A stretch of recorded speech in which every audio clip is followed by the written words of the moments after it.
بسم الله الرحمن الرحيم.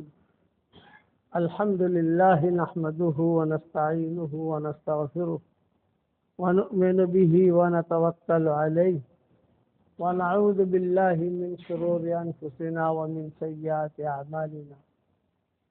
من يهده الله فلا مضل له ومن يضلله فلا هادي له ونشهد أن لا إله إلا الله وحده لا شريك له ونشهد أن سيدنا ومولانا محمدا عبده ورسوله صلى الله عليه وعلى آله وأصحابه وبارك وسلم تسليما كثيرا كثيرا.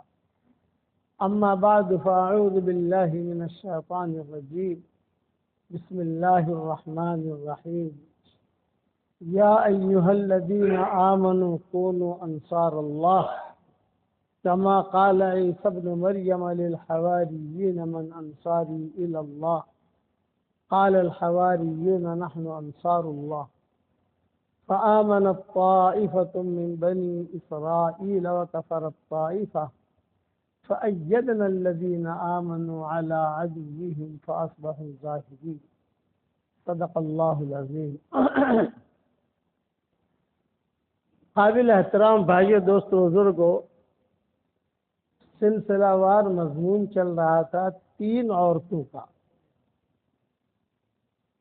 ایک مدینہ منورہ میں طائفہ تھی جس کا قصہ بیان ہو چکا.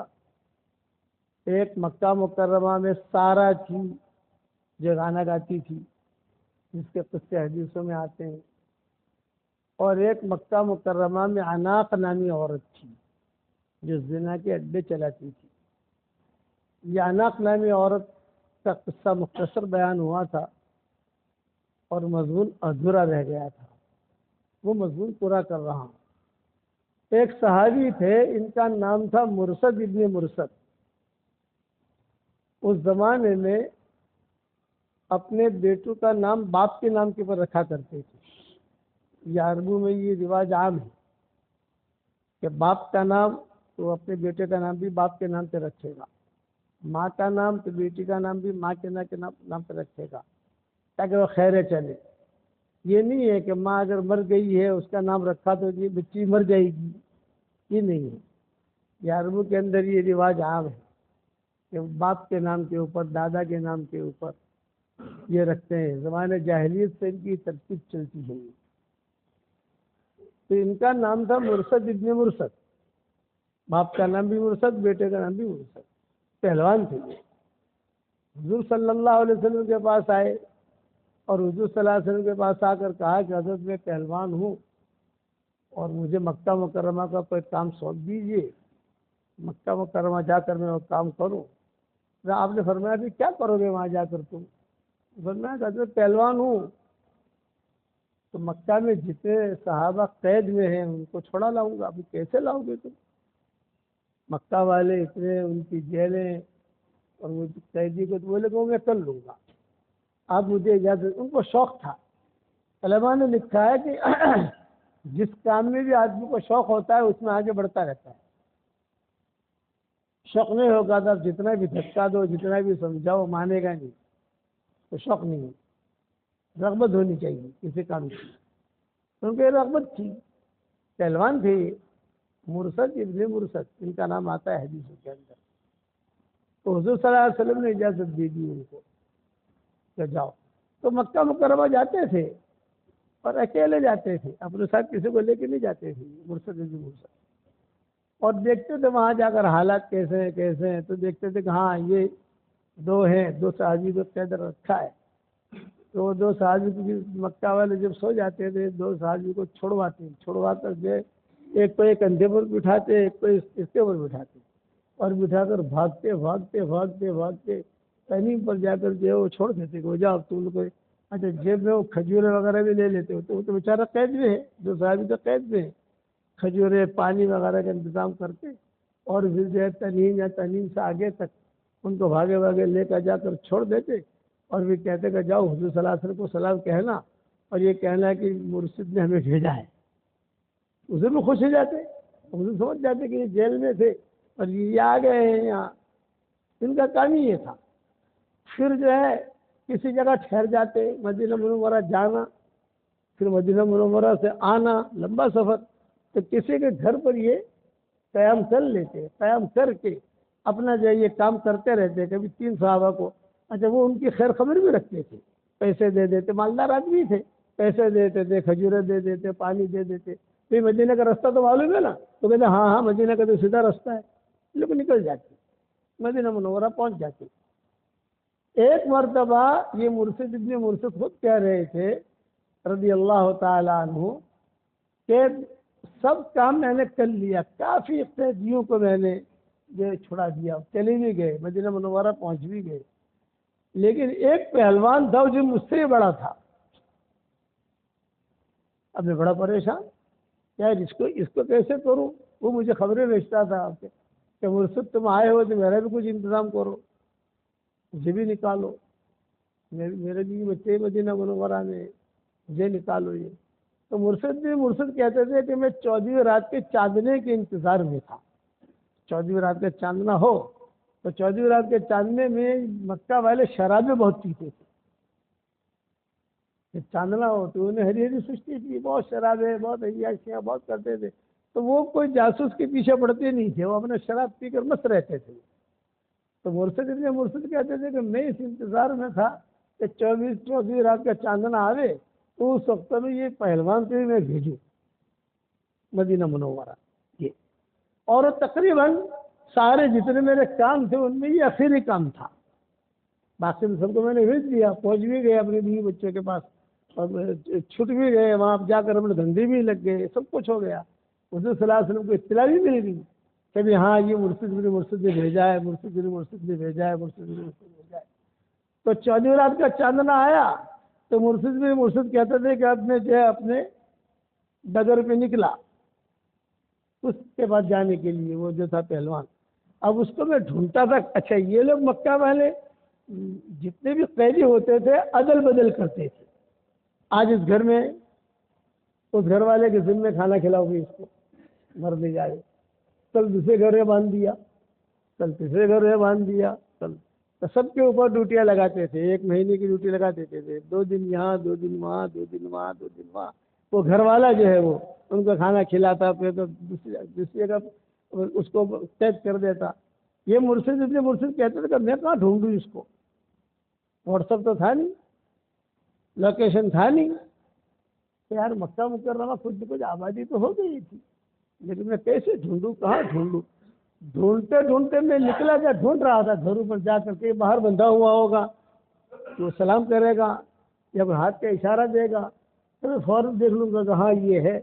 تو گیا تو یہ نامی عورت مل گئی 14ویں رات کے چاند میں، حدیث میں اس کا نام آتا ہے آنا، اور مرشد میں آنا کی زبان جاہلیت میں دوستی تھی، یہ بہت جاتے تھے وہاں انک نامی عورت کے پاس، یہ انک نامی عورت بھی ان کو پہچانتی تھی، یہ بھی ان کو پہچانتے تھے۔ وہ انک نامی عورت نے دیکھا کہ ارے پہلوان آدمی کون ہے، قریب آئے تو یہ تو ڈھونڈ رہے تھے وہ پہلوان کو، اور یہاں نظر پڑ گئی انک کی ان کے اوپر، اور ان کی بھی نظر پڑ گئی مرشد کی۔ تو ارے انک نے کہا مرشد تو یہاں کہاں سے آ گیا؟ یہ میں میرے کام سے آیا ہوں۔ نہیں تو کام سے نہیں آیا، تو جو ہے کچھ گڑبڑ کے لیے آیا ہے یہاں مکہ مکرمہ میں، تم تو مدینہ والے ہو، تو مدینہ چلا گیا تھا، تو یہاں کیسے آ گیا؟ تو مانا مرشد نے کہا کہ دیکھو میں صحابی ہوں، میں مسلمان ہو گیا ہوں، میرے رشتہ دار یہاں مکہ مکرمہ میں رہتے ہیں، میں نے دیکھنے آیا کیا حال ہے۔ تو انک نے کہا بیٹھ میرے ساتھ۔ تو مرشد نے کہا دیکھو میں مسلمان ہوں، پرانی باتیں میں بھول گیا، میرا اس سے کوئی تعلق نہیں ہے۔ انک نے کہا میرے ساتھ رات تجھے گزارنی پڑے گی، اور اگر نہیں گزارے گا تو مکہ میں اعلان کر دوں گی کہ یہ مرشد پر دیکھو، یہ تمہارے جتنے قیدی چھڑوائے ہیں اس نے چھڑوائے ہیں، مکہ والے تجھے پکڑ لیں گے۔ اب یہ مرشد گھبرائے کہ اس کا مطلب کہ اس کو پتہ ہے سارے کے سارے قیدیوں کے میں نے چھڑوایا ہے، اس کو معلوم ہے۔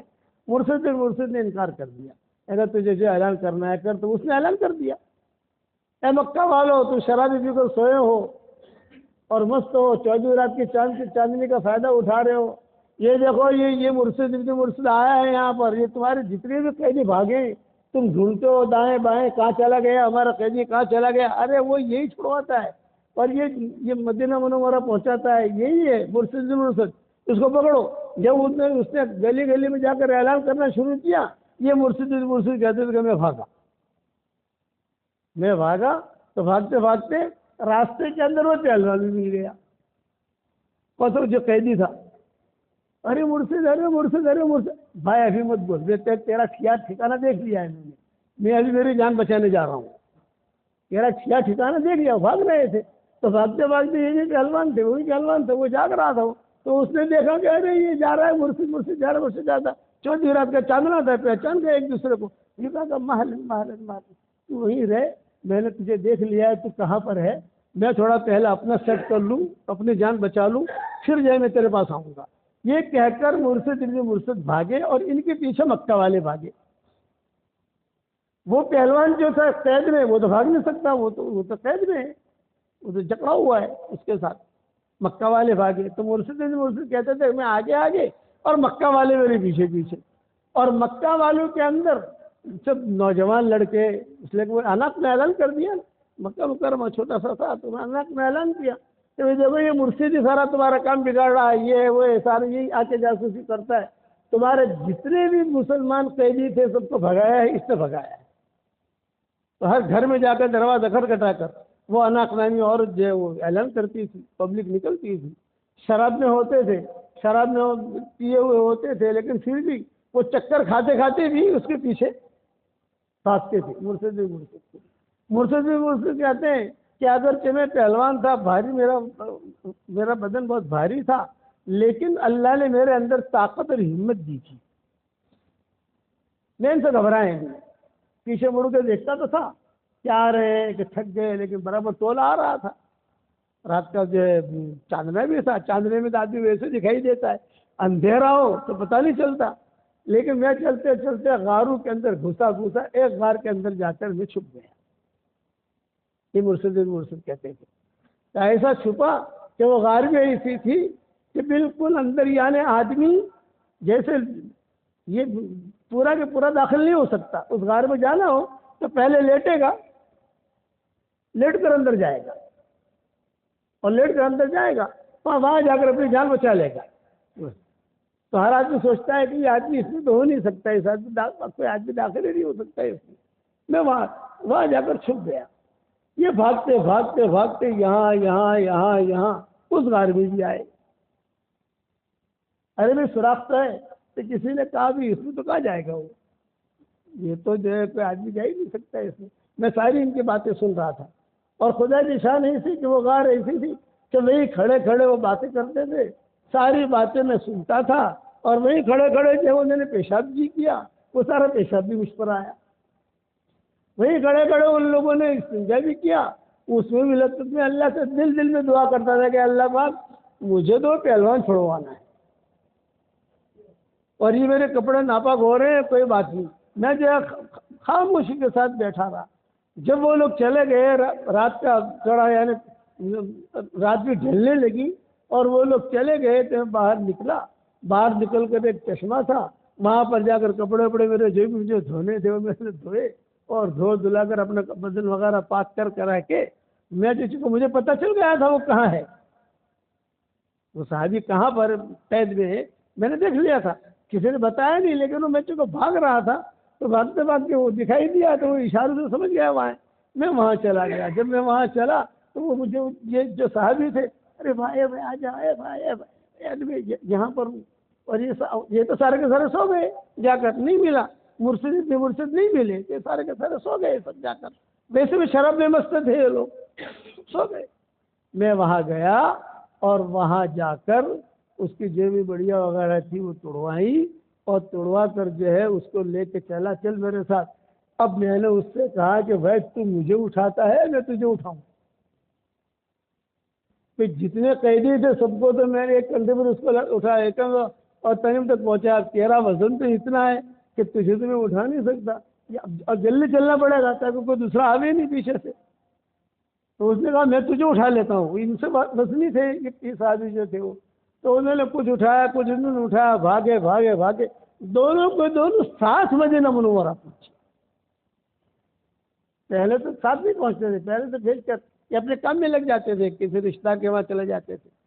مکہ میں صبح ہوئی تو وہ پہلوان غائب۔ اب مکہ میں اعلان ہوا کہ ارے وہ کہاں چلا گیا؟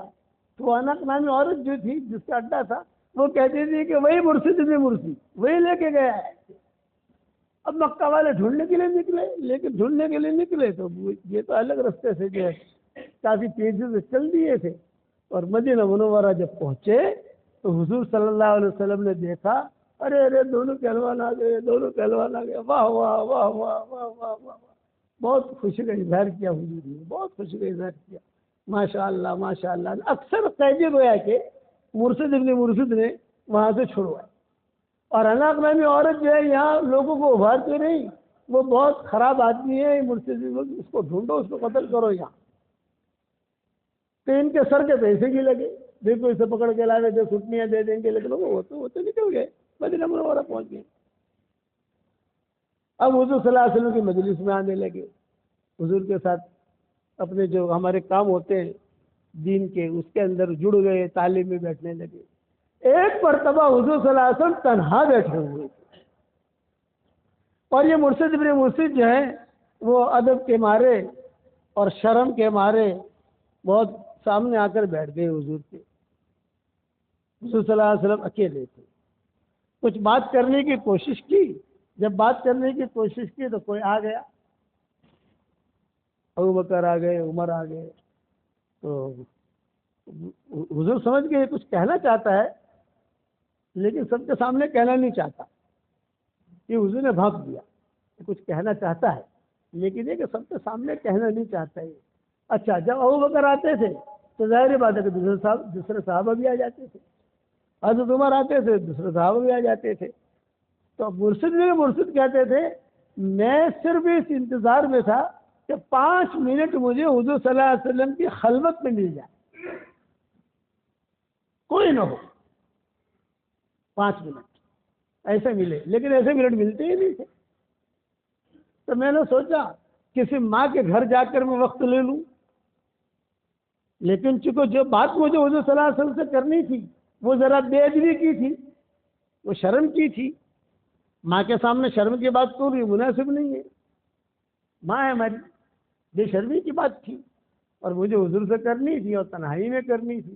کوئی مجھے چانس نہیں ملا، میں دور دور سے بیٹھا بیٹھا دیکھتا تھا کہ 5 منٹ ملے۔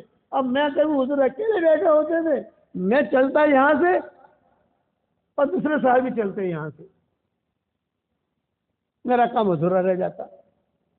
حضور صلی اللہ علیہ وسلم دیکھتے مجھے، لیکن حضور نے پوچھا نہیں کہ تم بار بار آتے ہو، کچھ کام ہے آپ کو؟ حضور نے کچھ نہیں پوچھا۔ میں تحقیق کرتا کہ آج کون سی ماں کے گھر پر ہے، فلاں ماں فلاں ماں فلاں ماں، یہ دیکھتا کہ کس ماں کی میرے سے رشتہ داریاں ہیں، میں اس اعتبار سے کوئی بات کروں، سیٹنگ کروں، اندر جاؤں، پوچھوں، لیکن پھر میں خاموش ہو جاتا۔ بے شرمی کی بات ہے، ایک تو نبی کے سامنے بے شرمی کی بات کرنی بھی نہیں چاہیے، اور پھر ماں کے سامنے تو اور نہیں کرنی چاہیے۔ یہاں تک کہ مجھے ایک وقت میں چانس مل گیا، وہ چانس ایسے ملا کہ حضور صلی اللہ علیہ وسلم پہلے مسجد میں آ گئے، اکیلے تھے، نہ رباح ساتھ تھے، نہ زید بن حارثہ ساتھ تھے، نہ اسامہ ساتھ تھے، نہ بلال ساتھ تھے، یہ سارے کے سارے حضور کے دائیں بائیں رہتے تھے، کوئی نہیں تھے، سب اپنے اپنے کام میں 5 وقت۔ تو میں نے حضور سے کہا السلام علیکم، آپ نے بہت وعلیکم السلام، ماشاء اللہ ماشاء اللہ۔ حضور کے قصہ معلوم تھا ان کا کہ اس نے بہت کام کیا ہے، سیدی میں چھڑایا ہے۔ حضرت ایک بات کرنا چاہتا ہوں۔ ہاں کرو کرو کرو۔ اب میں نے کہا ایک بات کرنا چاہتا ہوں، اتنے میں صحابی آ گئے اور میرا معاملہ ادھورا رہ گیا۔ اچھا، حضور صلی اللہ علیہ وسلم تو کوئی نہ وحی آئی ہے نہ الہام ہوا ہے، کچھ بھی نہیں، اب کیا بات کرنا چاہتے ہو کہ آپ کے دل میں کیا ہے مجھے کیا پتا۔ وہ صحابی آ گئے، وہ صحابی چلے گئے تو دوسرے آ گئے، جب دوسرے آ گئے وہ چلے گئے تو آپ نے فرمایا ہاں مرشد کیا کہنا چاہتے ہو؟ تو مرشد کہتے ہیں کہ میں دائیں بائیں ذرا دیکھتا کہے، میں نے جو ہمت کر کے کہا کہ حضرت میں مکہ گیا تھا، وہ اناق نامی عورت جو ہے نا اس سے مجھے عشق ہو گیا ہے، میری پرانا یارانہ ہے میرا اس کے ساتھ، اور میں بھی گیا اس کے بعد بیٹھا، تھوڑی سی باتیں ہوئی، اب وہ جو ہے وہ رات کو نیند نہیں آتی، اب مجھے اجازت دے دیں میں اس سے شادی کروں، میں مکہ جاؤں اور شادی کروں۔ یہ انہوں نے بات رکھی حضور سے، حضور کے سامنے۔ حضور کو تو قصہ معلوم تھا کہ سارا ہوا ہے ایسا، اور مکہ وہ سب جانتے تھے کہ اناق نامی عورت سے ان کے پرانے تعلقات ہیں، تو جب حضور نہیں یہ کیا تو اناق نامی عورت کے پیچھے پڑا ہے، تو مسلمان ہے وہ مشرکہ ہے، نہیں یہ حضور نے کہہ دیا، تھوڑا سا ڈانٹ دیا ہوں، نہیں خیر یہ کہتے تھے کہ میں رہا، لیکن حضور صلی اللہ علیہ وسلم کی پھر سے میں کوئی مجلس کوئی ایسی جگہ ڈھونڈی، کب چانس مل گیا، حضرت مجھے رات کو نیند نہیں آتی، آپ مجھے اجازت دے دیں، میں مکہ میں جا کر ان کو چھڑوایا نا سارے قیدیوں کو، تو میں چاہتا ہوں کہ اس سے بھی شادی کر لوں۔ اب نہیں بھائی نہیں، آپ نے تھوڑا زبردستی غصے میں کہا نہیں، یہاں قریشیہ بہت ہیں، انصاریہ بہت ہیں، مکہ میں مدینہ منورہ میں قریشیہ بہت ہیں، انصاریہ بہت ہیں، اوس اور خزرج کی بہت ہے، ان میں سے کسی کو چھانٹ لے، کہاں نہ کے پیچھے تو پڑا ہے۔ ادھر کا حضرت میرے بہت پرانے تعلقات رہے ہیں زمانِ جاہلیت کے، میں نے بہت پیسے بھی دیے ہیں اس کو، اور وہ جو ہے میرے دل میں اب نہیں اب یہ باتیں ہو رہی تھی کہ قرآن کی آیت نازل ہوئی، الزانیۃ والزانی فاجلدوا کل واحدۃ منہما، یہ قرآن کی آیت سورۃ نور کی جو شروع آیتیں ہیں یہ مرشد ابن مرشد کے بارے میں نازل ہوئی، نہ قرآن کی آیت نازل ہوئی تو حضور صلی اللہ علیہ وسلم نے کہا کہ دیکھ میں تجھے منع کرتا تھا، آسمانوں سے بھی منع آ گیا، دیکھیے قرآن کی آیت نازل ہوئی، تیرے بارے میں نازل ہوئی، لیکن تو نے اکیلے نے سوال کیا ہے، کسی اور نے سوال نہیں کیا، یا تو کوئی 2 صحابہ سوال کرتے، 3 صحابہ سوال کرتے، یہ تو نے اکیلے نے پوچھا، اور تو جو ہے بار بار میں منع کرتا تھا، پھر بھی بات پر پاس آتا تھا، آنا کیا جاتی ہے، آنا وہ تو لگا رہا تھا، یہ آیتیں نازل ہوگی، الزانیۃ والزانی فاجلدوا کل واحد منہما مئۃ جلدہ، پھر الزانی لا ينکح الا زانیہ او مشرکہ والزانی لا ينکح الا زان او مشرک وحرم ذلک علی المؤمنین، یہ آیتیں نازل ہوگی کہ زانیہ سے نکاح نہیں ہوتا، تو زانیہ ہے، یہ حضور نے فرمایا۔ تب یہ مرشد جو ہے یہ ایک دم سے چونک گئے کہ نہیں، اب میں جو ہے اس کا تذکرہ حضور کے سامنے نہیں کروں گا، لیکن ہماری شریعت یہ تو ان کے بارے میں نازل ہو گئی، لیکن کوئی زانیہ عورت ہے اور وہ آپا بن گئی،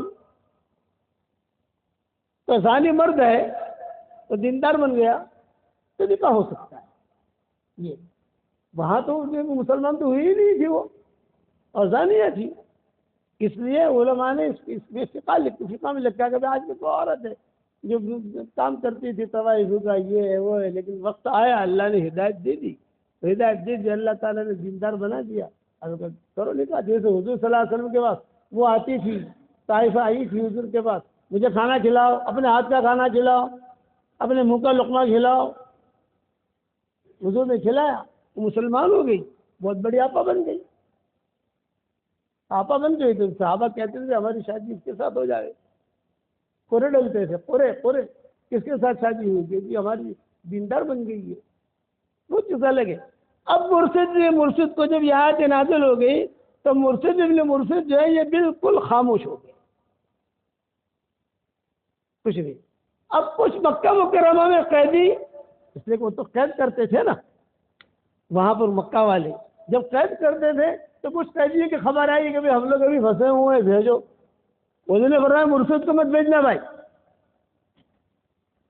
مرشد کو مت بھیجو، کسی اور کو بھیجو، یہ جو ہے نا یہ وہاں جا کر پھر اللہ سے کہیں ملاقات ہو جائے گی، پھر یہ مسئلے کھڑے ہوں گے، مرشد کو مت بھیجو۔ اور مرشد ابن مرشد نے کہا کہ حضرت آپ مجھے ہی بھیجیے، اب اناق والی بات میں نہیں کروں گا، لیکن مجھے جو سیٹنگ معلوم ہے ان کو چھڑوانے کی، کوئی صاحب چھڑوا نہیں سکتا ان کو، یہ کام اللہ مجھ سے لے رہا ہے، نہیں کروں گا۔